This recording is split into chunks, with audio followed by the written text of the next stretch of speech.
What's up, guys? Here we got the Romanian deadlift. We're going to be performing this with dumbbells, but the movement pattern of a barbell or kettlebells is exactly the same.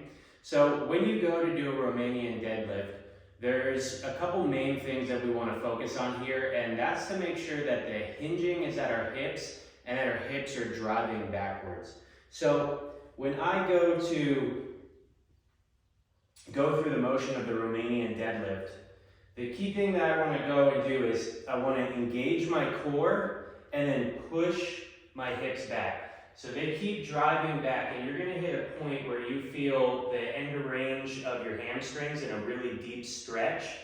And with that, you're going to stop there, because if we try and go any further down, you're just going to end up rounding at the back. And we want to avoid that. So push your hips, end range of stretch, core still engaged, neutral spine, and from here, we just want to drive our feet through the floor and let that push our hips forward.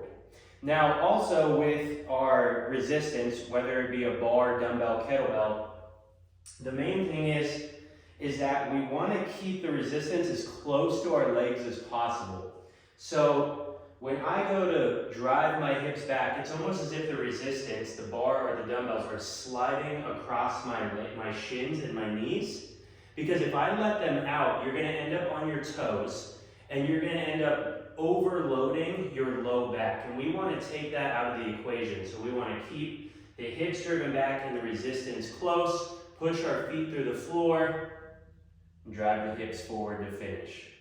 One more thing with the Romanian deadlift is that when we hinge, we want to make sure that we have a slight natural knee bend. Otherwise, it just becomes a straight leg deadlift. So if I go to hinge and I come straight back with my knees locked, this ends up just being dominantly hamstring and a straight leg. And we're going to just put that slight little knee bend. That's going to allow you to get a little more hinge and driven back in the hips and a little more emphasis on your glutes.